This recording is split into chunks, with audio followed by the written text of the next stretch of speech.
He was the last one living who remembered the fury that had made his bloodline famous, the fire that had never fully smoldered, the rage that kept the warrior's spirit flaming.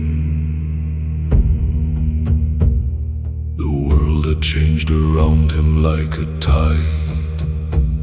New gods had come with crosses and with books.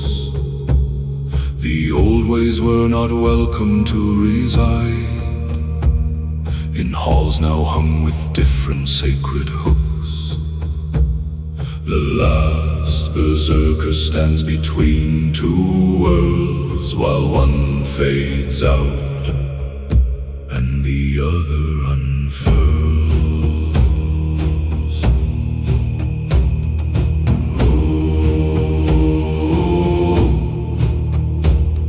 He trained his body past the age of 60, still rising before dawn to greet the cold, still moving through the forms both fast and sticky, refusing to be merely or just old. The young man watched him with a mix of feeling, part reverence and part embarrassed awe. They could not quite decide what he was dealing, in keeping faith with what their father saw. The old warrior trains for no one now except himself and the forgotten vow. They tried to tell him that the fury's done, that berserkers were tales of darker days, that peace had come to rest beneath the sun, and iron had given way to gentler ways. He listened with the patience of the old. He nodded and he thanked them for their care, then walked back to his practice in the cold, and let the ancient moves drift through the air. The last Berserker bows to no new creed. He serves the old gods still and plants their seed.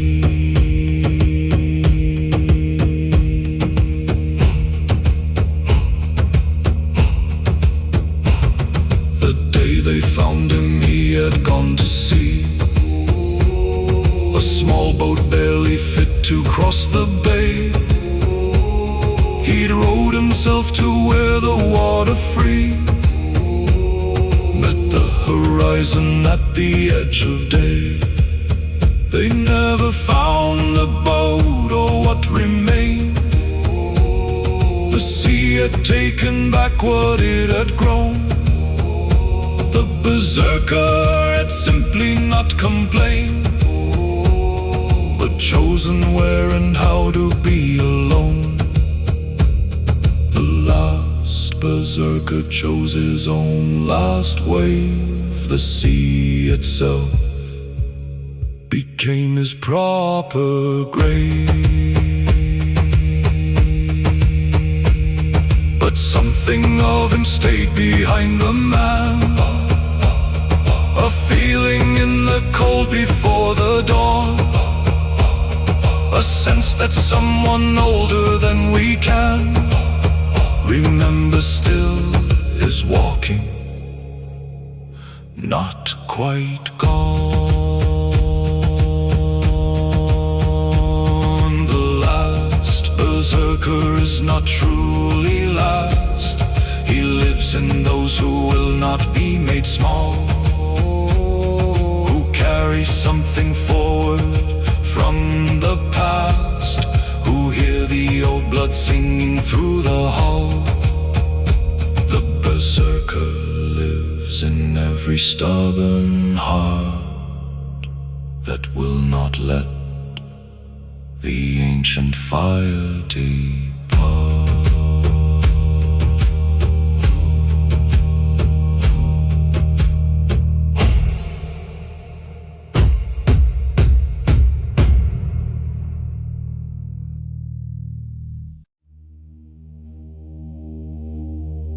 We lift our blood in every shore we touch, in Normandy and Ireland and the Isles, in Russia's plains and England's fields we clutched our names into the soil across the miles.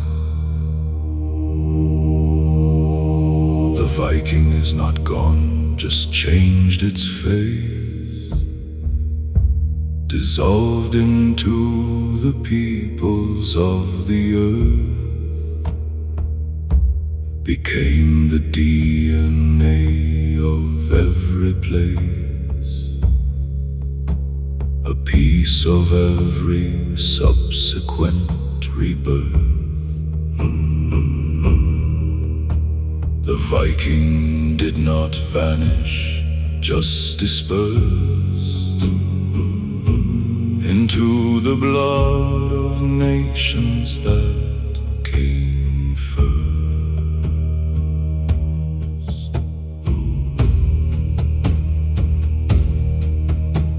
The words we left are scattered through the tongue of English and of French and Norman speech, our nouns and verbs in living language strung, a presence just beyond the normal reach. The sky and window, husband, egg and knife, the anger and the ugly and the weak, the bylaw and the outlaw and the life of every Anglo-Saxon tongue we seek. The Viking speaks in every English word that from the Norse was borrowed and transferred.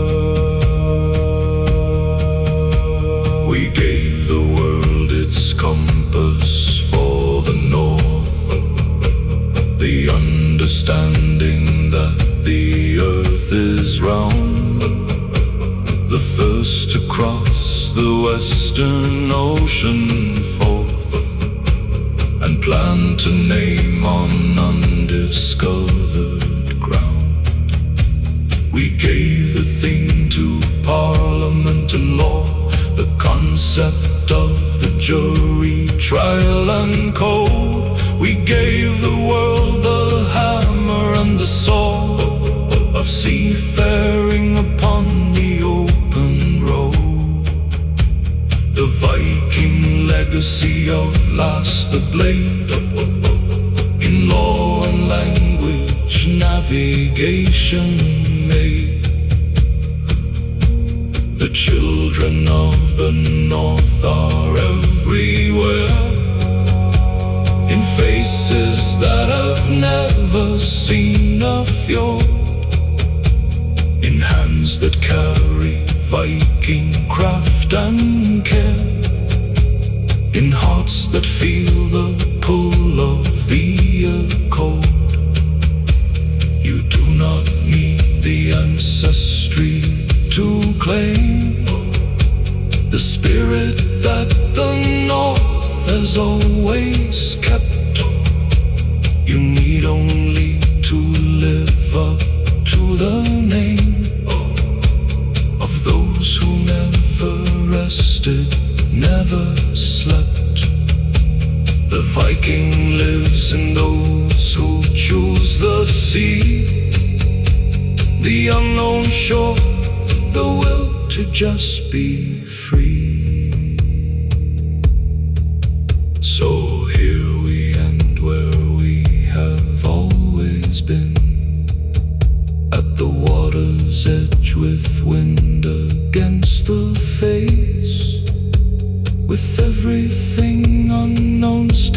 left unseen, and courage as the only saving grace. The longships of the mind are always ready. The stars above are still the same old guide. The hand upon the oar must still be steady, and home is always on the other side. The Viking sails on in the human heart, and every journey forward is the start.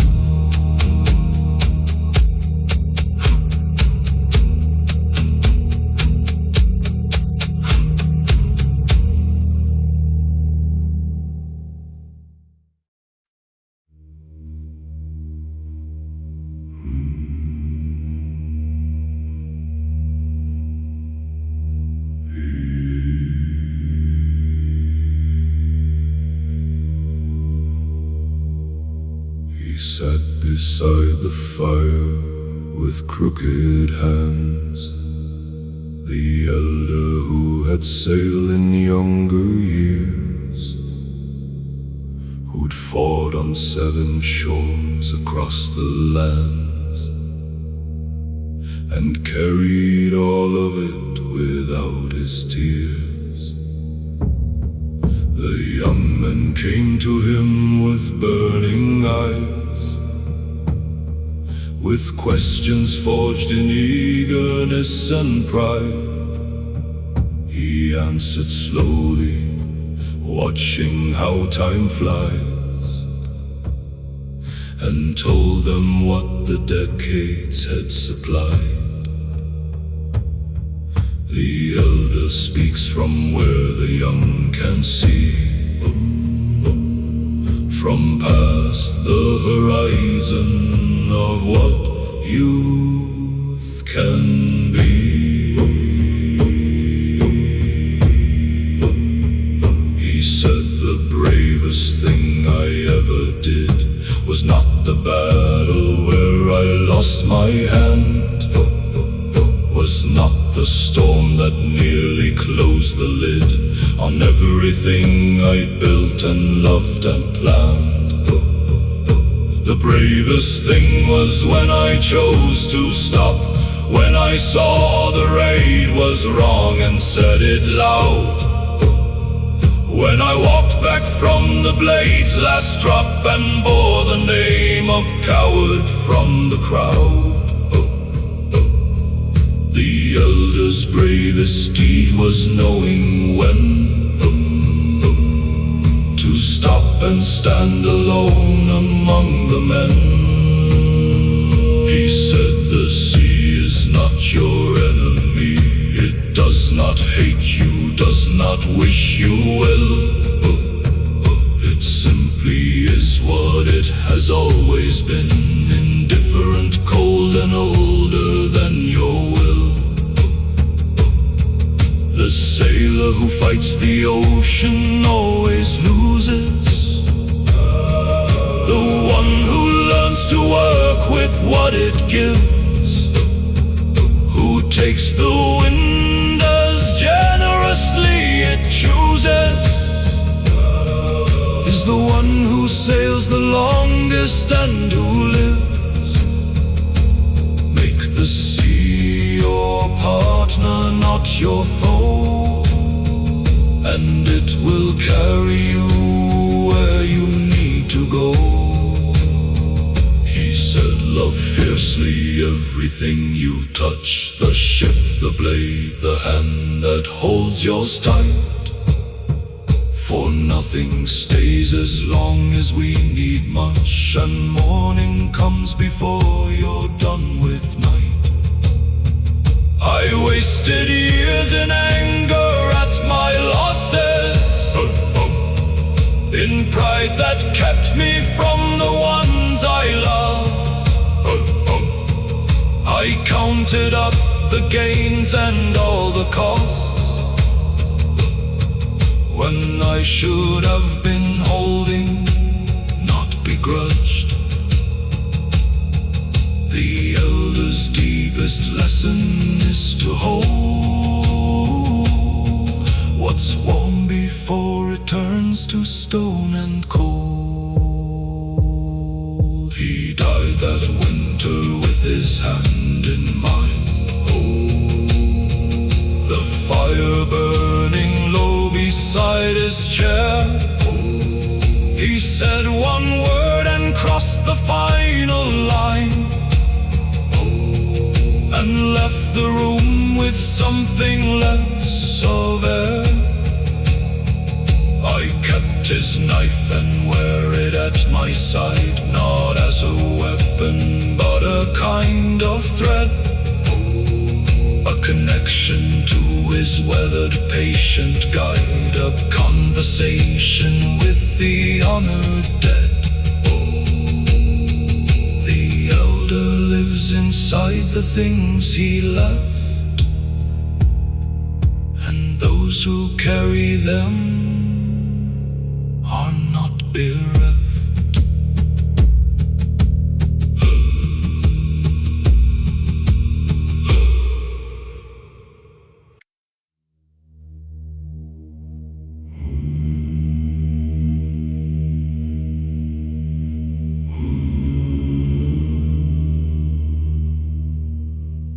We rode the last 5 miles without a sail.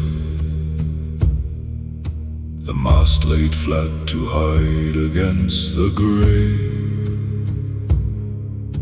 The oars wrapped in cloth to stop the tail of iron striking water on the way. The coast ahead showed nothing but dark hills, a single light still burning in a tower,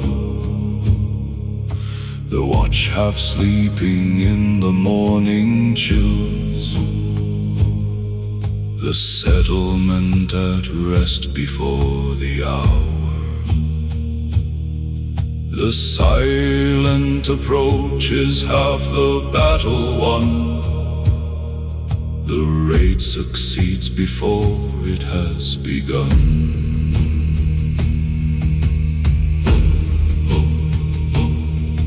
We beached in silence on the gravel shore. 40 pairs of boots on stone and sand, each man already knowing what's in store. The plan laid out by gesture, not command. We moved in 3 groups through the morning dark, the first toward the hall, the second wide, the third to hold the boats against the bark of anyone who chose to run and hide. The raid divided into streams of 3, like water finding every way to sea.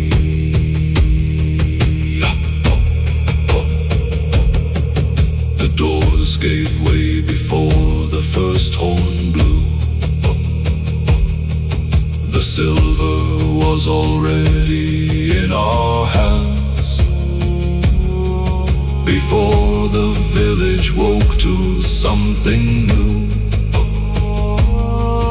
before the panic spread through all the lands. We took the metal cloth and what was light, we left the grain and cattle to their place. For burning what feeds people through the night is cruelty beyond a raider's grace. The measured raider takes and does not burn, for needless cruelty brings no good return. Up. Back at led the boats before the sun had cleared, the horizon fully light and orange red. We pushed the hulls before the chase appeared, and rode with everything we had instead. The arrows fell short in the growing light, the shouts behind us fading in the wind. We turned our backs upon the warming bright, and felt the sea receive us glad and thin. The raid that ends with every man aboard is worth more than the richest stolen hoard.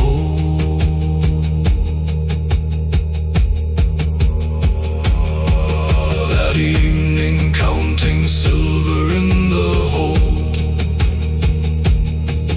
with bread and meat distributed around, the helmsman said a thing worth more than gold. When all were safely home and homeward bound, he said, the best raid is the one that ends with no blood spill that didn't need to be, with what we needed back among our friends, and all the ships returned across the sea. The perfect raid leaves nothing but a memory,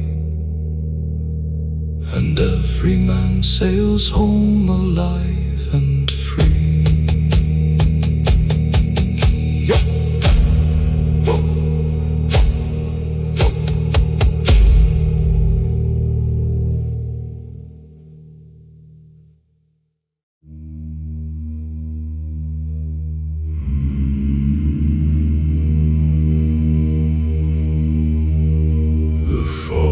Came in before the dawn turned clear, a white wall moving slowly from the bay. It swallowed first the shore and then drew near, until the longhouse disappeared in gray. Inside the mist, the world grows close and small. The sound of footsteps changes, wet and near. You cannot see 3 paces through the wall, and everything you hear seems very clear. The fog removes the world and leaves the sound, and in that sound the hidden can be found.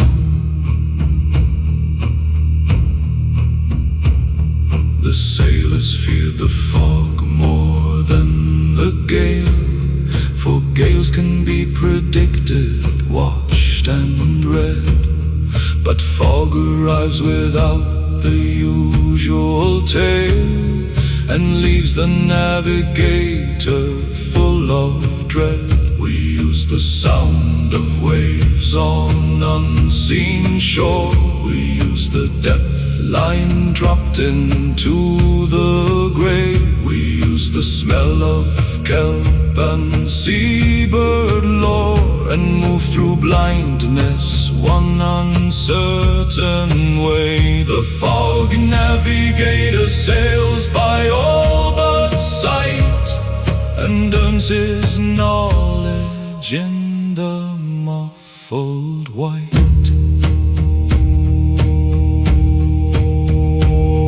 They said the mist contained the souls of those who had no proper burial or name, who wandered in the white between 2 rows of life and death without a valid claim. The proper right, release them from the drift, and names spoken aloud into the air.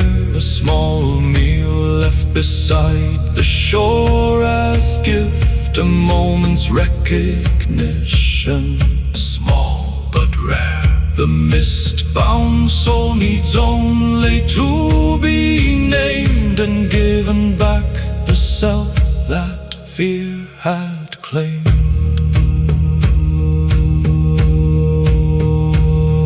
I walked into the fog alone one dawn to find the answer that had kept me still. I stood where sea and shore were equal drawn, and felt the question answered in the chill. The fog does not provide the answer clear. It strips away the everything but core. It leaves you with the question bright and sheer, and lets you hear what you had missed before. The fog is not confusion, but a lens that shows you only what truly extends. When fog rolls in across your own life's bay, when you cannot see the horizon's line, when every direction looks the same gray way, and nothing in the distance seems to shine, stand still and use the other senses keen. Listen for the waves upon the truth. Feel the depth below for what's unseen, and navigate the fog back to your youth. The mist that speaks will guide you if you hear. The fog always lifts when dawn draws near.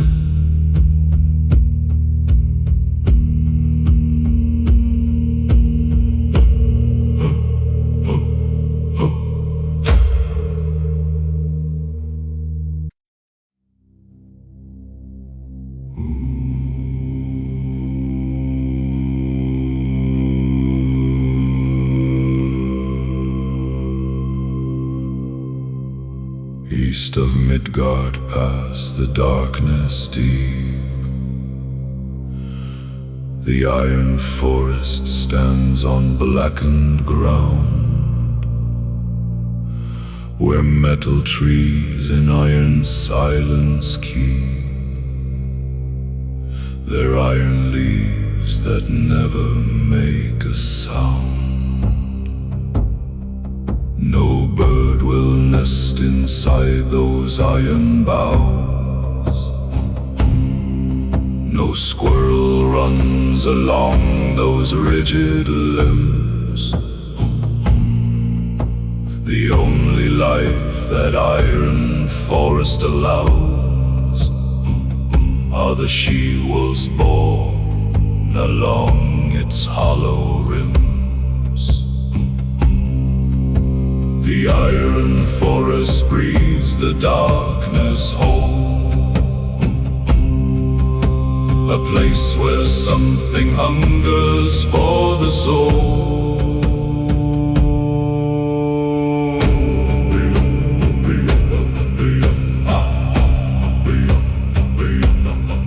The old giantess who rules the iron wood has bred the wolves that will devour the sun, and the moon and stars as she has always would, until the last of all the lights is done. She tends her wolves with iron gauntleted care. She feeds them on the flesh of those who stray beyond the boundaries of the world's fair share, too deep into the dark to find the day. The iron forest is where daylight ends, where every light eventually bends. We do not sail near the iron shore. The compasses go strange and stars go dim. The ravens turn back from that eastern door, and even brave men pause upon the rim.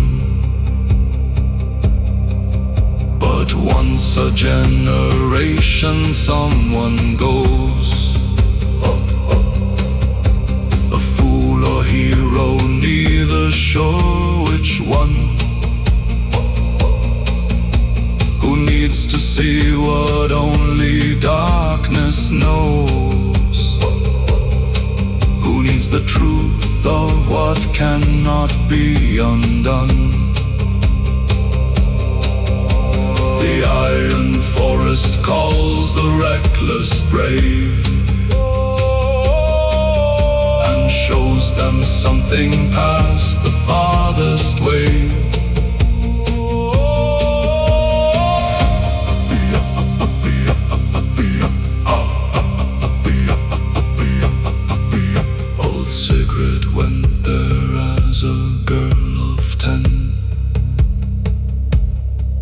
She followed a white wolf into the grave,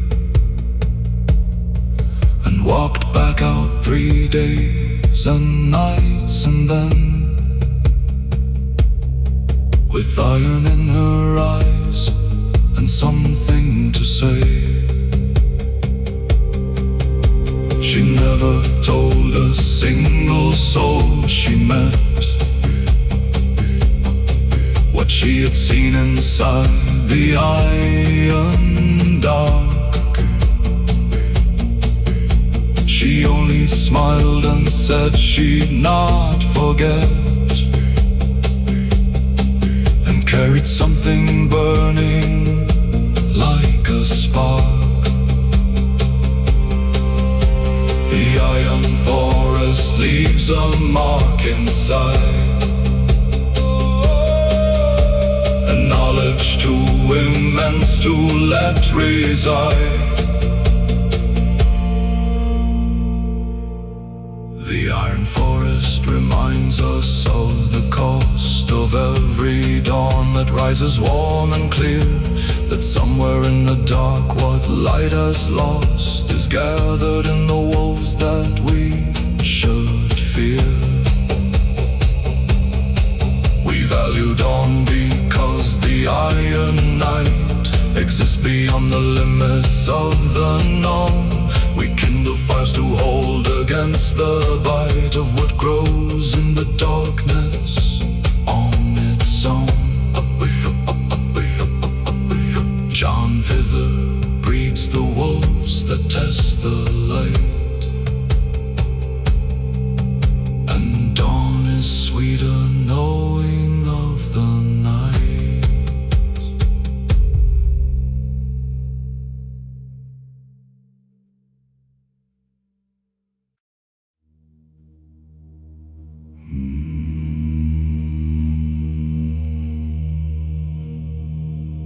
He came home famous, silver, rich and scarred. The raid had made his name across the coast. The skald had sung him in the evening yard, and called him greater than most warriors boast.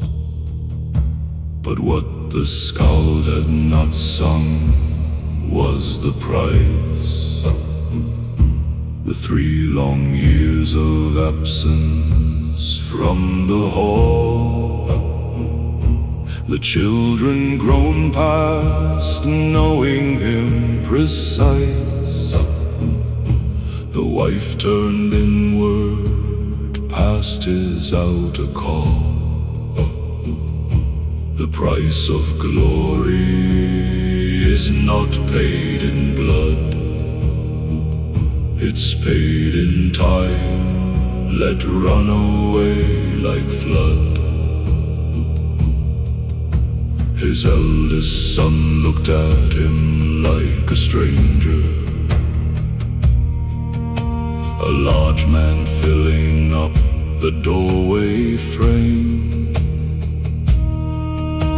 a presence carrying the smell of danger, but not connected to a father's name. He tried to bridge the years with silver gifts, with stories of the raids and distant shores. But children measure love in smaller rifts, in evenings by the fire and not in stores. The absent father cannot buy the years, no silver fills the gap that absence wears.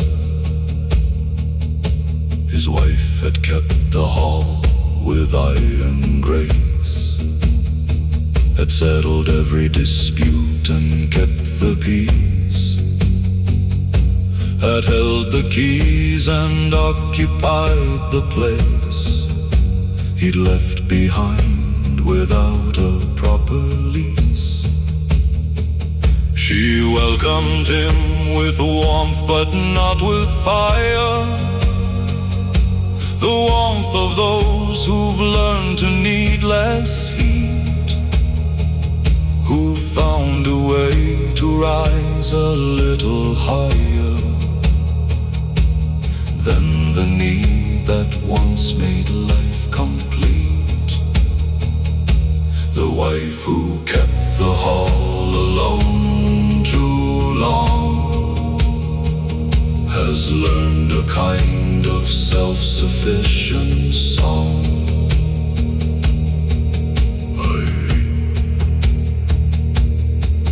He sat one night and counted up the true, the silver weighed against the years away,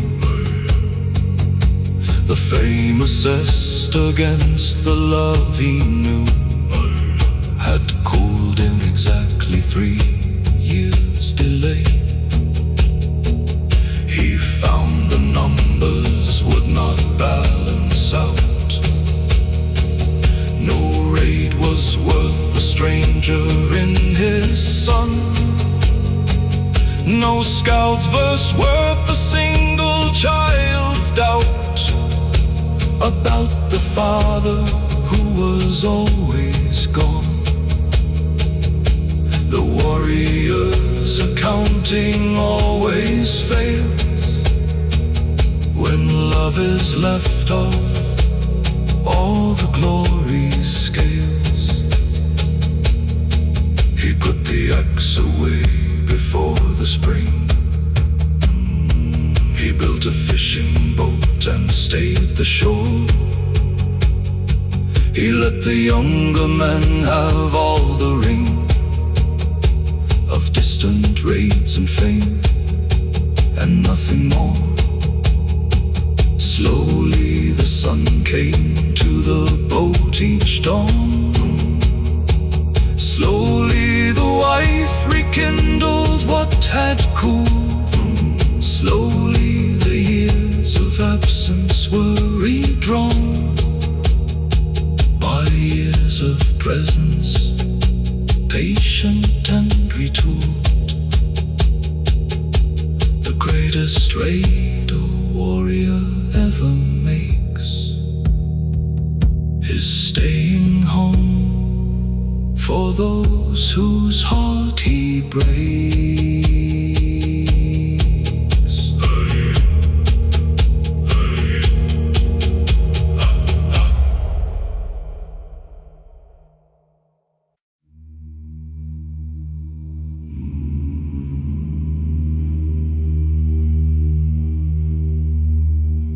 Eight legs that move like water over stone, that carry the All-Father between the realms.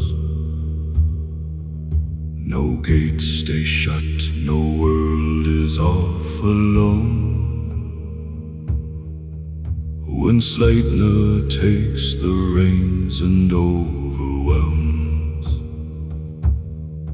He was born from Loki in a mare's disguise,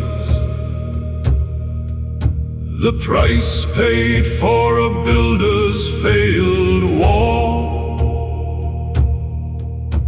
A trickster's body under shifting skies produced the greatest horse before the fall. Sleipnir runs where no other horse can go, between the living world and worlds below.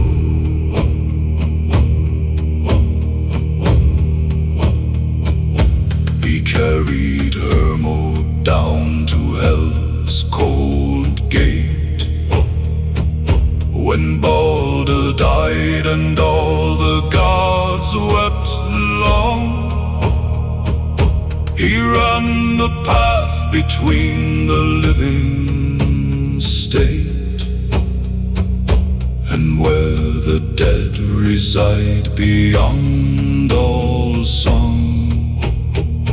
Down through the dark 10 days without a rest, his 8 hooves barely touching as they flew past rivers cold and cliffs without a crest, until the iron hall of hell came through. Sleipnir crosses death's own boundary line. His 8 hooves blur the mortal and divine. We valued horses in the Viking age. We raced them on the summer's longest day. We bet our silver on the battle sage of animals who ran the ring away. The horse fights were a different kind of war. 2 stallions pushed together, chest to chest, a mirror of the human race and more, with honor staked on which one proved the best. The horse race is the battle made in sport, the stallion's courage, what the Vikings sought. We sacrifice the horse at sacred times, a gift to Odin wrapped in ceremony. The blood of horses marking winter's crimes, against the cold and darkness and the phony. The horse's spirit raced across the bridge, Bifrost blazing under hoofbeats 8, from this world's meadow to the Asgard ridge, a message carried past the golden gate. The horse sacrifice ends what words cannot. A living gift to keep the dark at naught. Sleipnir reminds us every path has gates, that what seems closed can open to the fleet, that 8 legs cover what 2 legs debates, that every world is smaller than conceit. We are the riders of our own Sleipnir. Our will, the horse that crosses inner worlds, that jumps the walls of what we cannot hear, and runs the path where every limit curves. Sleipnir lives in every leap of will, the 8-legged spirit galloping on still.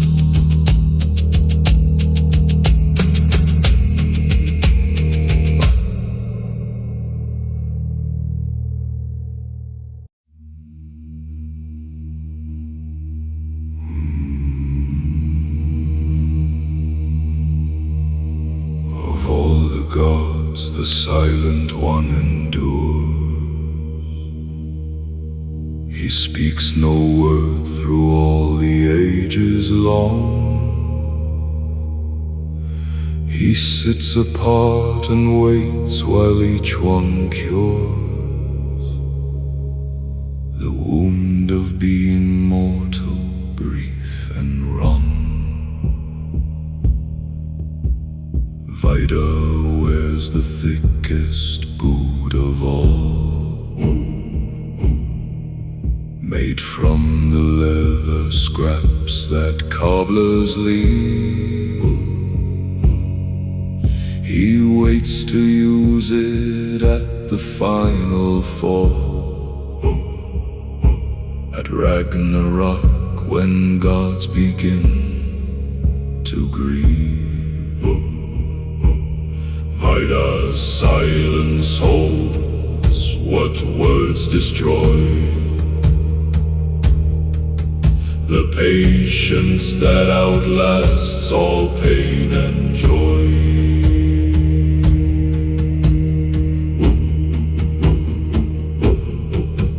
When Fenrir swallows Odin whole and cold, when all the gods are weeping at the sight,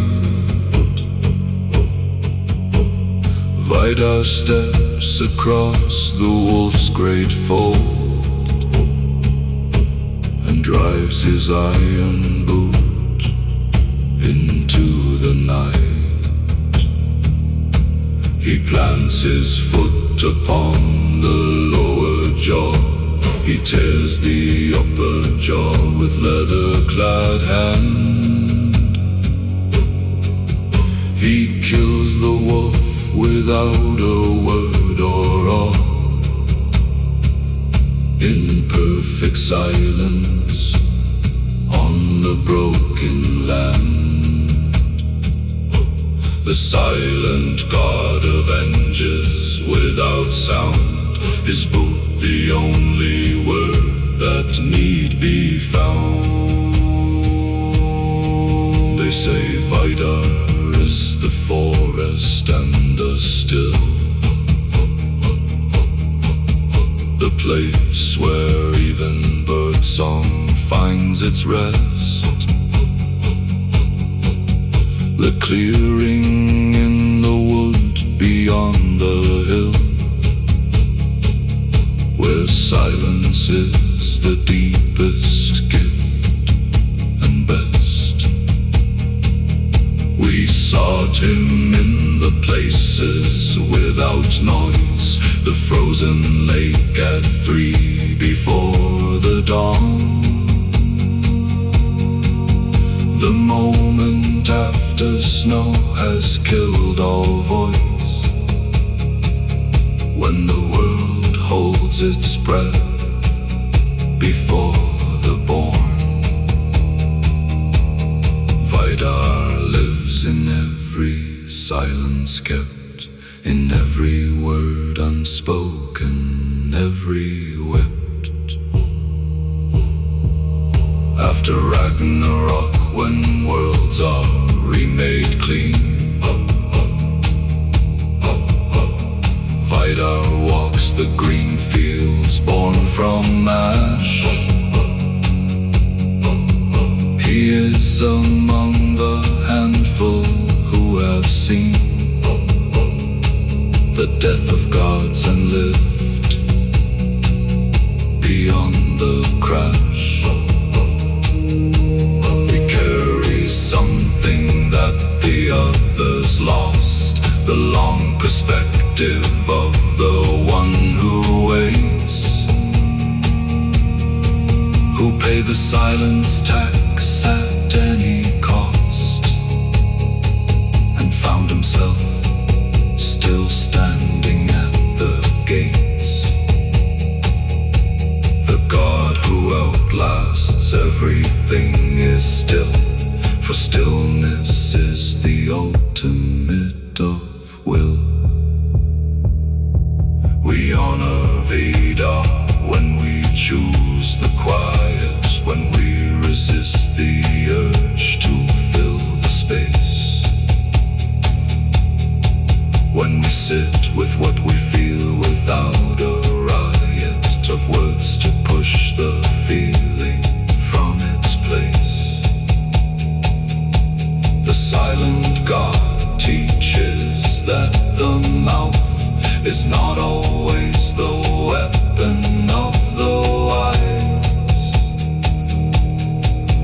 that sometimes the most powerful truth lies in the pause before the word that flies. Vidar's boot is worth 10,000 words. The silent God outlasts all Viking lords.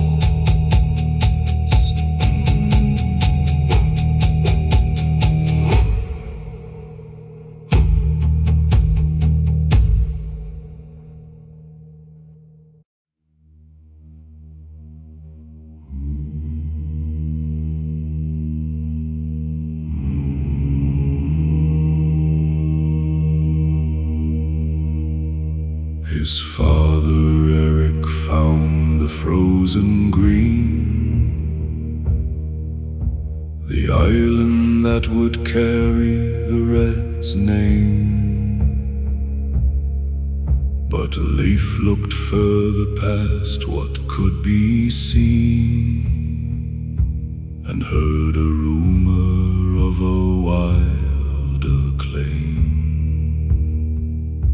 A sailor spoke of a land to the far west, of forests full of grapes and rivers wide, of shores that offered everything the best, of summer lasting past the autumn tide.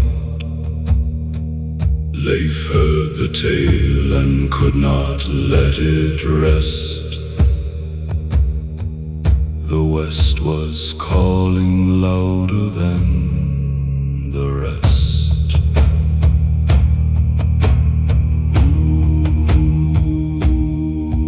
He built a ship from Greenland's precious wood,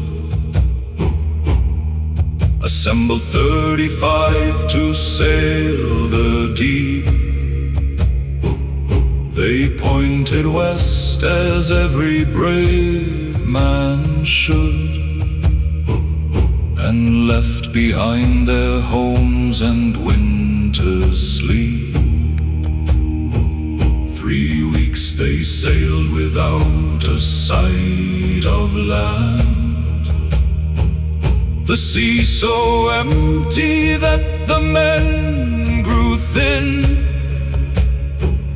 with worry more than hunger and the brand of doubt that eats the explorer from within.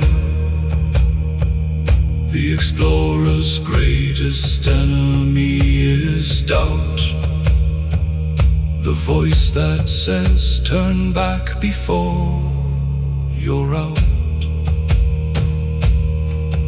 Then Journey's course reversed what they had known.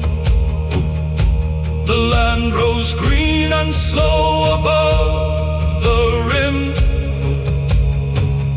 a coastline thick with trees they had not grown, that stretched in both directions, bright and dim.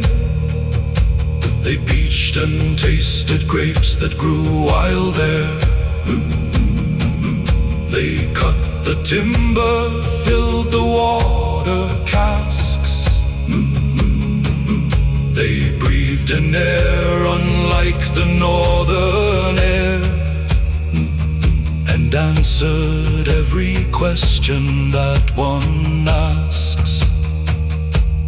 Vinland rose before them warm and wide, a world that had no name on either side.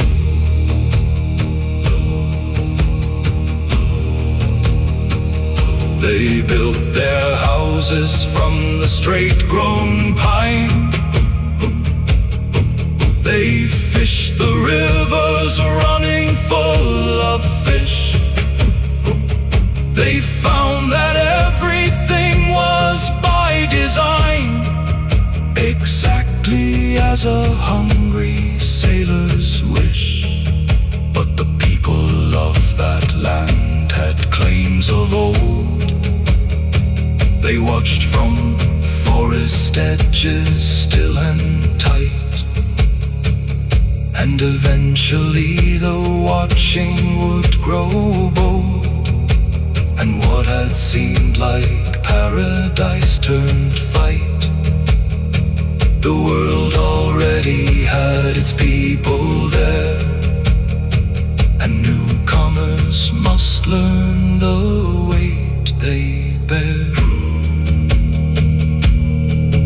They sailed back north before the second spring, with timber, grapes, and stories beyond count. But Leif had felt the pull of everything that makes a man return to the first mount. He went back twice and both times turned away. The distance and the conflict were too deep, but Vinland lived in him until the day he crossed the final sea into his sleep. Leif found the world before the world was found, and left his name on undiscovered ground.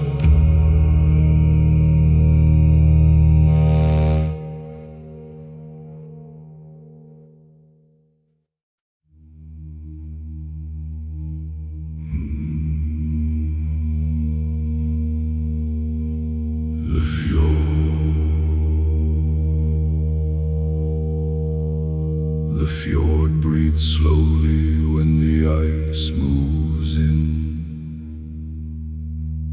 The cliffs on either side grow white and still. The water thickens at its darkened skin, and silence fills the space between each hill. No oar can break this surface smooth as slate. No longship hull will find the water here. The fjord closes like a winter gate, and holds the world in cold from year to year. The fjord in winter is a different world, with every living sound and color furled.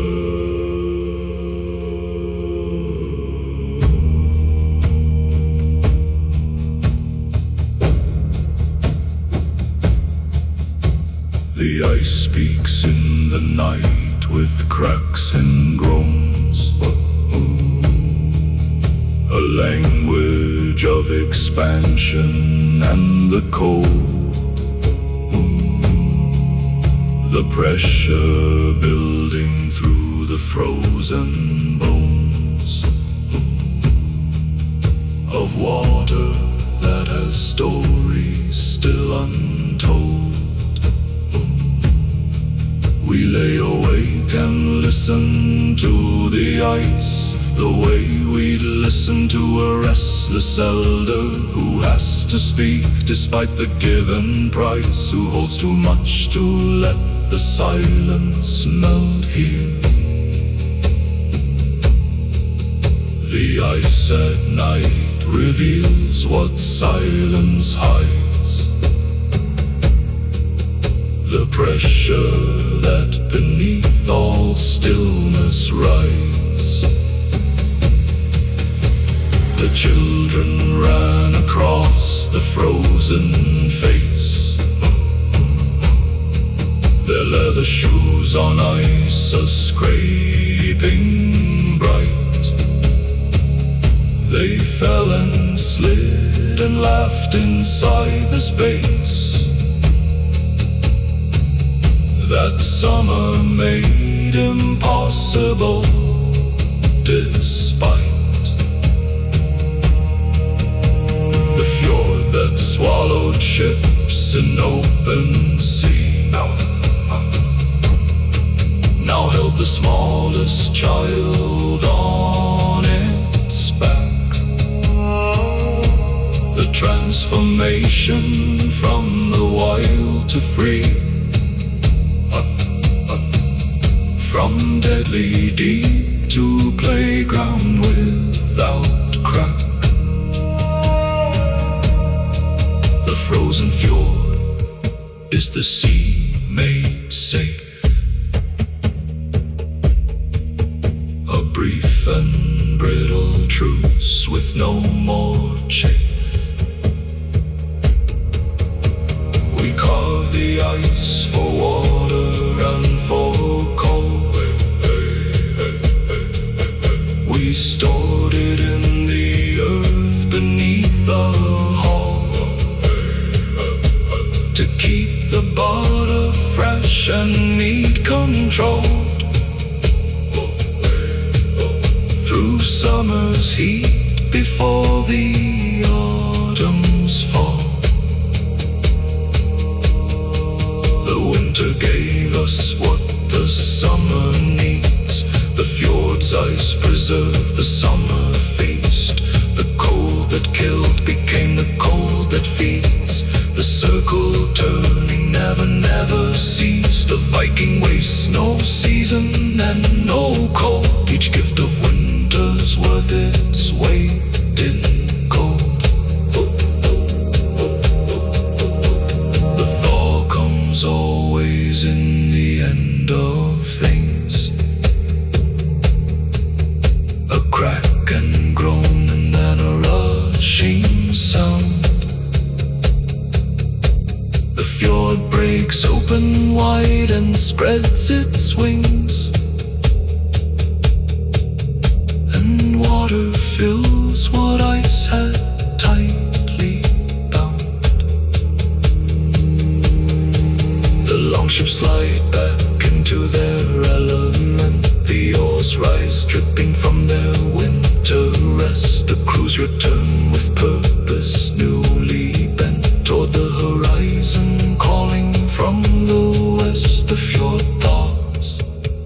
Viking hearts unlock. The sea road opens past the winter's block.